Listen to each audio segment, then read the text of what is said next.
Welcome to the Rimworld mod rundown. We'll be taking a quick look at what you can expect to see from Alpha Crafts. For starters, you'll need the additional workshop content, vanilla expanded framework, and harmony. Whilst not required, this mod does have integrations with vanilla expanded cooking, brewing, fishing, and plants, as well as the submods for coffee and tea, sushi, and more plants. As you can already guess from that cornucopia of integrations, this mod is unlikely to be one for those who dislike bloat. Without any of the extra mods paired alongside it, you're already getting 8 additional research projects, 5 crafting benches, 1 processor, and more than a couple dozen new builds and products, as well as unique artisan trade requests. So what's the goal of Alpha Crafts? Quite simply, the economy in Rimworld is kind of jank by default.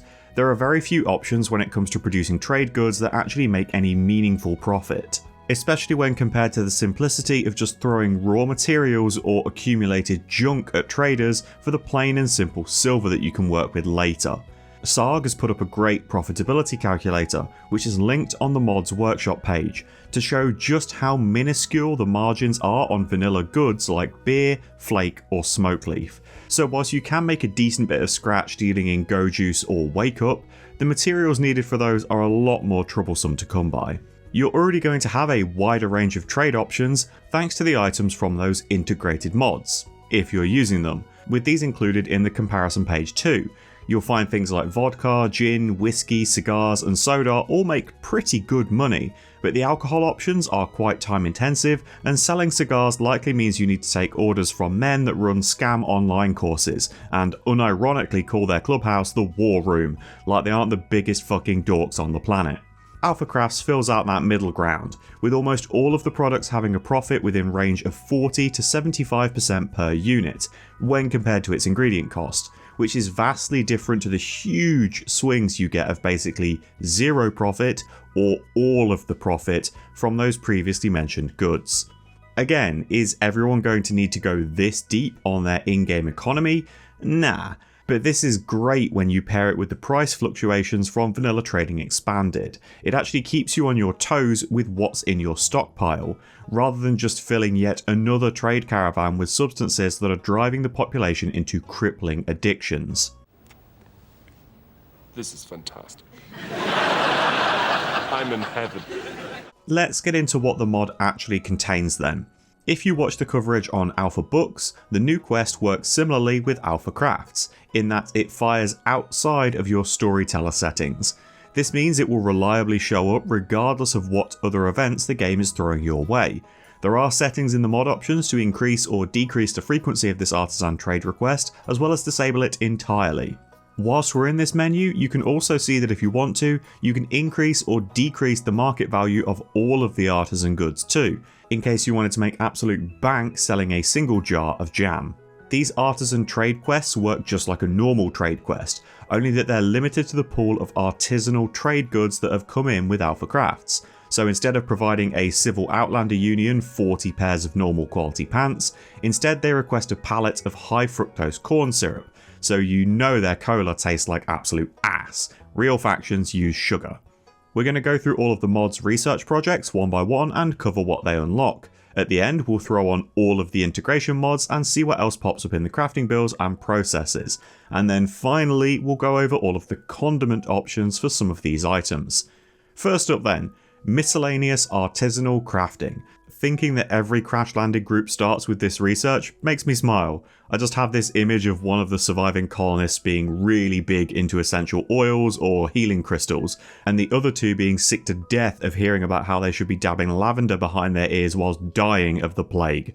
Here you've got a tricky one. Nothing we can't handle. Get me some wolfsbane, also known as monk's hood, in here, and a whole tray of flower remedies. With this station, you'll have 4 crafting builds to start with.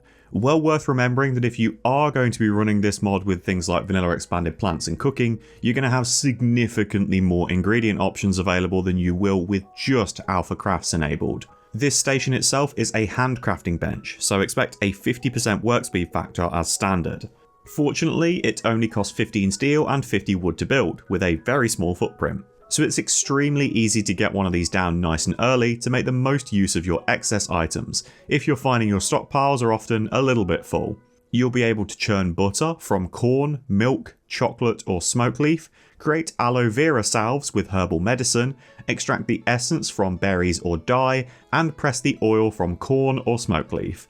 If you check the information page for all of these goods, you'll see that they have an extremely clear breakdown of the trade considerations, including percentage of profit per unit, value per work, value by weight, and even profit per day. It might be overkill for some, maybe you just wanted to make fruity essence and didn't care about the specific of the economy behind it, but for those that want to maximize financial gain, you can really dig into the numbers here. Not only that, if you are using integrations, a lot of these products can act as condiments for Vanilla Cooking Expanded. So you'll find for things like your butter, it has an additional effect when cooked into a gourmet meal. They do need to be used this way though. You can't just eat a whole stick of butter for nutrition, regardless of what Project Zomboid might have you believe.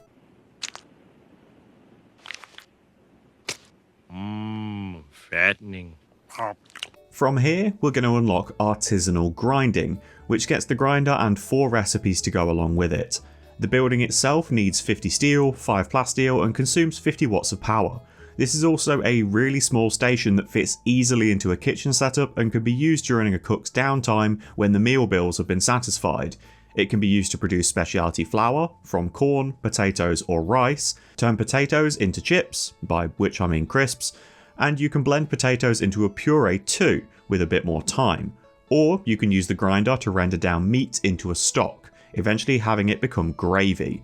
Now, 2 of these products definitely can be eaten as they are, with a bag of chips providing a little bit of nutrition and food recreation when consumed, and the puree giving significantly more nutrition but a little bit less recreation. This leaves the gravy and specialty flour to act as a condiment. Admittedly, flour as a condiment can lead to some strange recipe directions, but I'm all for trying to work out how the hell some of these things actually work on the Rim. Onwards from that will see you unlocking artisan dairy processing for access to the processing station, another single tile building that only needs 50 steel, 1 component and 25 watts of power to operate. Again, these are ideal in kitchens to keep idle hands busy. There's always something to be done around the colony after all. This is capable of making 2 new items as well as providing a faster station for the creation of butter, which was previously done by hand at the workshop. Now you're going to be able to cook yogurt in single or quad batches, as well as make ricotta. Both need milk, but yogurt also needs a little bit of fruit to give it some flavour. Weirdly though, a single pot of yogurt looks crazy impactful on nutrition, granting almost an entire food bar's worth for a single piece of a snack pack.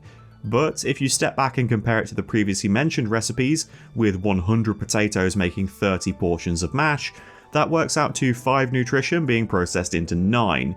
Yogurt is 0.25 of berries and 0.25 of milk, so 0.5 nutrition overall becoming 0.9. It's on exactly the same scale. Just bear in mind at some point your colonists might become sick of getting all of their calories from a single foodstuff though.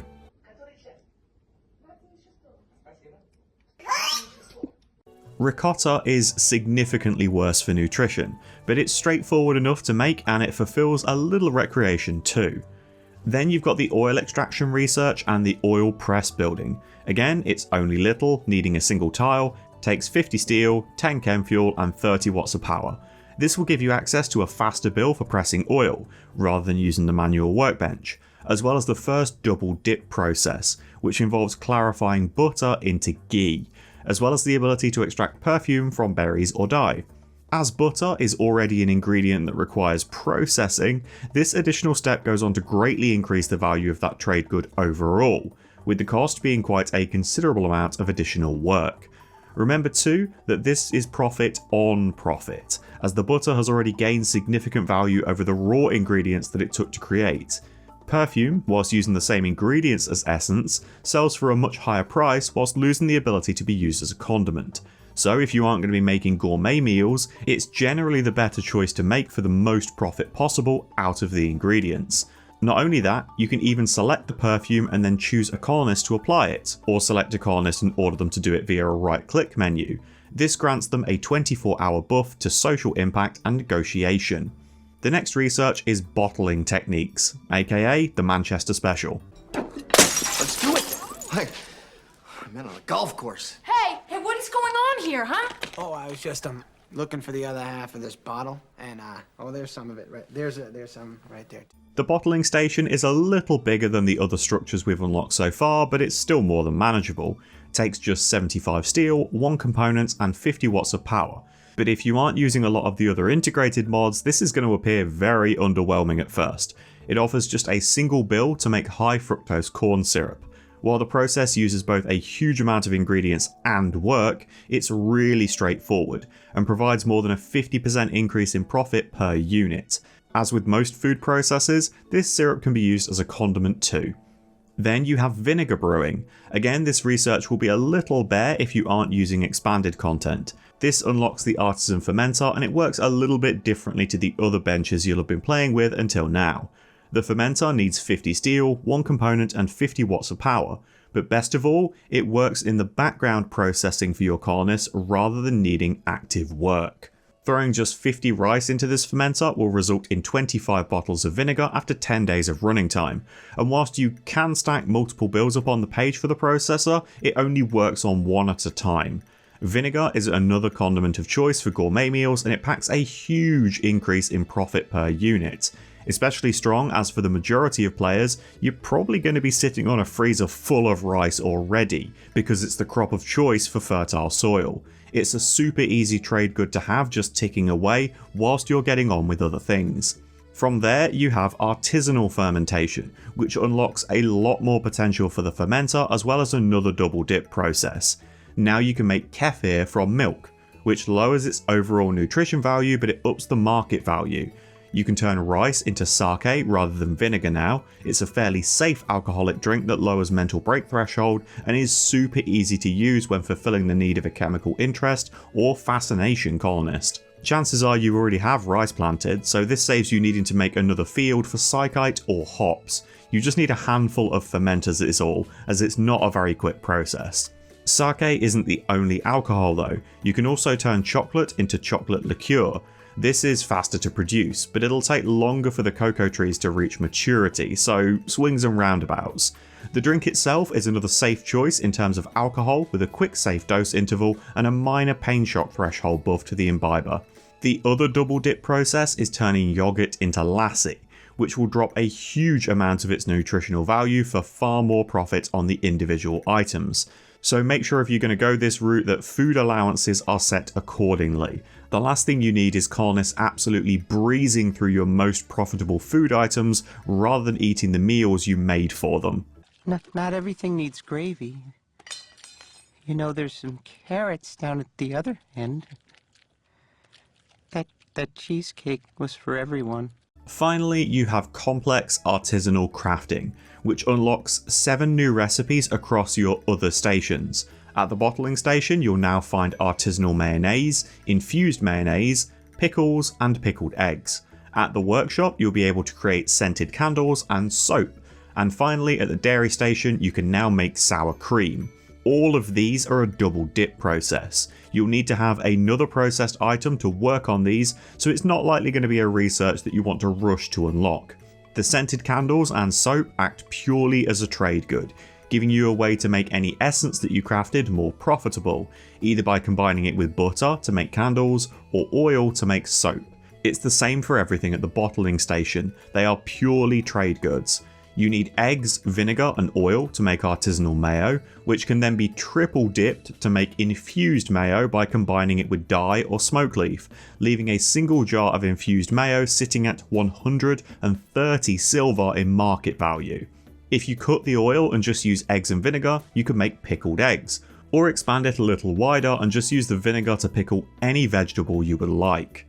The only item here with the use outside of its raw market value is the sour cream, which can be used as a condiment. It makes use of milk and vinegar, so it's a pretty straightforward recipe too. Now, before we add on a whole bunch of extra mods and run through what items they've added, let's quickly mention that all of the textures and names with this mod are dependent on the ingredients that you've used.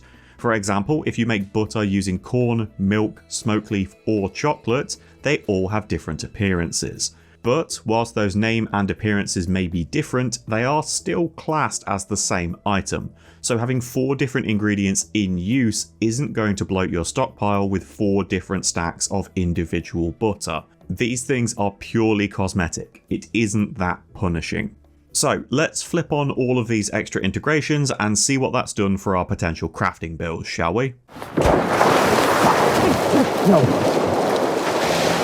Fortunately, all of these new builds stay in the stations that you've unlocked with this mod. You aren't going to need to go searching across all the extra benches that came in with the plethora of mods to find any new bits. So how do we break all of this down then? Station by station seems like the best way, and I'm going to throw a little bit of text in the top left to explain which specific mod is adding each new craft. Also, we all understand the framework of how this mod works now, right? What's going on with the production and stats around these items, so it's going to be a much faster run through than those initial sections. What's new at the workshop table then? Flavoured kombucha is first, combining fruits or flowers with artisanal kombucha, which, yes, we'll get to later. This acts as an easy source of food consumption and recreation, and it gives a small amount of nutrition too.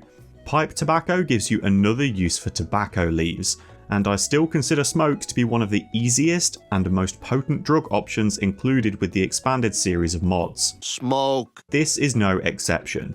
A solid 40% chemical rec gain, Smoke. safe interval of just a single day, and a consciousness buff. Are you smoking yet? Tea sachets combine tea leaves with fruit or flowers and make something that is strictly used as a trade good. Whilst individually they have very low market value, they're produced in vast quantities for very few cheap ingredients. And finally at the workshop you can preserve your fruits as jams by combining them with sugar. Jams act as a condiment rather than an ingredient, with a bill also available at the bottling station to produce them without the manual work speed debuff. Moving on to the grinder, you'll have the option to zest lemons or oranges to make a very profitable condiment. As lemon trees passively drop their produce from the branches, this can be a really easy route to go. At the dairy processing station, there are 2 new additions. Condensed milk takes a tiny amount of milk and mixes it with sugar, resulting in a condiment with a fairly decent profit. Buttermilk goes in the opposite direction by mixing it with lemons. Because sugar is such an expensive ingredient, this actually ends up being more profitable, and it still works as a condiment for meals too. Whilst the oil press workshop doesn't see any new recipes, you'll find that it now has access to far more ingredients than before when creating oils or perfumes. This allows you to make the most use of your flower grow zones. You'll find a lot of new recipes with the bottling station. Despite most of these being something that you could use as a condiment, they've been packaged with the intention of working as a trade good. Row will let you make use of all of the fish meat types to create a very profitable jar of it. Even human surimi, which is terrifying. Looks like meat's back on the menu, boys! Jars of chutney can make more use of your jams, some vinegar and spice to further process the product and drastically increase its value, with a single jar of chutney going for 100 silver. Molasses is a no-nonsense process for sugars, turning 10 stacks of the sweet stuff into 50 jars that can be sold for 8 silver a pop. Pure stonks. This is one item that can still be used as a condiment too, so it potentially gets you 5 times as many gourmet meals as using raw sugar would have. Salted caramel seemed to be everywhere a few years ago and then it disappeared overnight. You can make it by combining sugar, butter and salt. This is another extremely profitable trade good. Black mayonnaise mixes black garlic with mayo to make jars that sell for 150 silver a piece.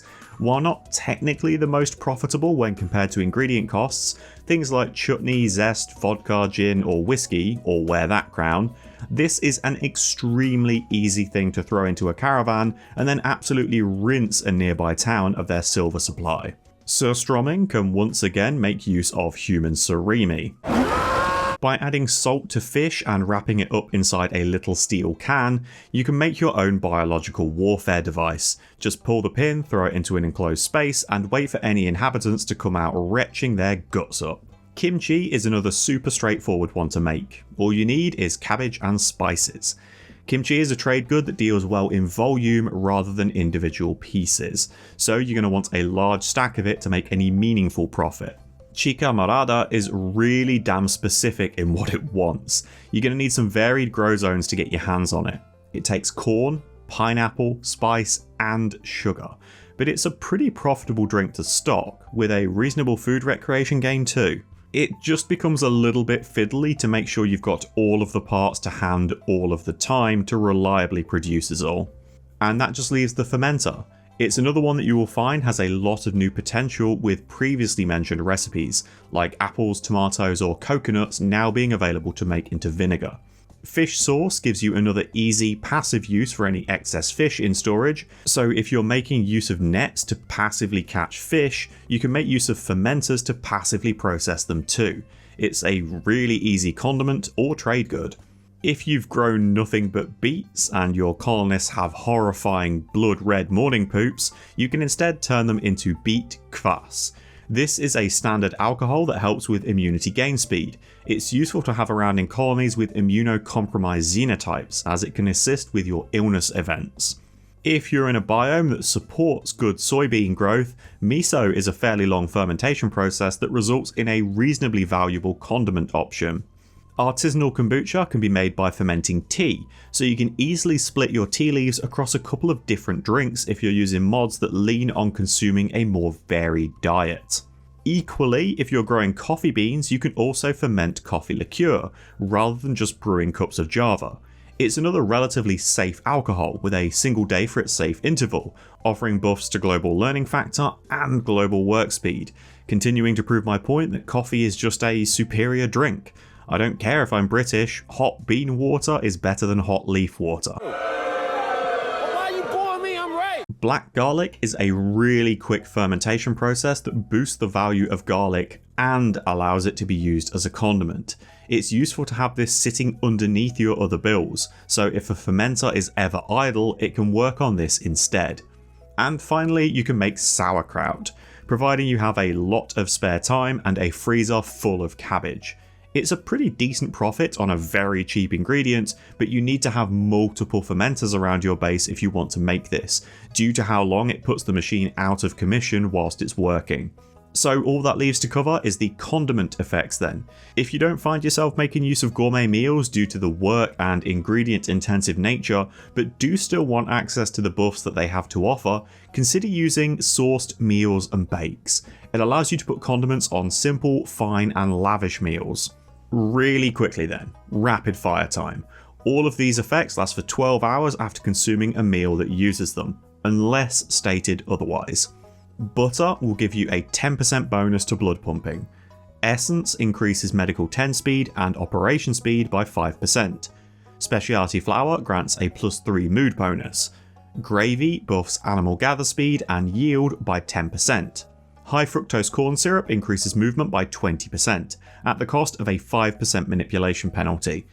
Sour cream increases immunity gain speed by 5% with a 10% penalty to move speed. Vinegar increases toxic resistance by 10%, and that is all toxins, not just environmental effects. Ghee buffs blood pumping by 12% and increases immunity gain speed by 2.5%. Buttermilk increases injury healing factor by 12% at the cost of a 10% penalty to social impact. Jam reduces the duration of negative memories by 20% and lasts for a full 2 days.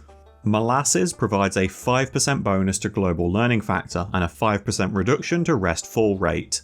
Condensed milk improves psychic sensitivity by 15% at the cost of a 5% increase to rest fall rate. Miso also improves psychic sensitivity by 5% with no downside, and also buffs blood filtration by 5%. Fish sauce buffs manipulation by 8%, with a 10% penalty to social impact. Zest lowers the joy fall rate by 10%, making colonists happier for that little bit longer. Black garlic provides a very mild regenerative health effect, improving the speed that a colonist can recover from injuries. I think we're gonna be able to stitch this. That's still tender. And there we have it. If you're a player that's already running a wide variety of cooking, planting and crafting mods to keep your game as unique as possible on a run-by-run basis, in terms of what trade goods or foods your colony can thrive on, this can help broaden it even further. If you find large stockpile and ingredient lists are absolute anathema to your playstyle, this might not be one for you, although it honestly doesn't impact trade caravans as much as I expected it to. You still find that bulk goods traders are coming in with things that are actually useful. They aren't showing up on your doorstep peddling scented candles and bars of soap. So a lot of the trade goods that are added land more in your favour in terms of production, instead of being something that you're robbing from pack animals in an attempt to flip it for profit. If you'd like to see the current suggestion list for the mod rundowns, it's available to view on my Patreon page. All the posts there are totally free to read and it's pinned at the very top. You can support me in producing content like this for just £1 a month. Gets your name in the credits of these videos and it helps me to stay alive. Thanks for watching, folks. If you have any mods you would like to see a full breakdown for, or suggestions of mods you would like to see covered, feel free to leave them in the comments, I might get around to them. I'll be back again soon with another Rimworld mod rundown. Wherever you are in the world, enjoy the rest of your morning, afternoon or evening. Take care.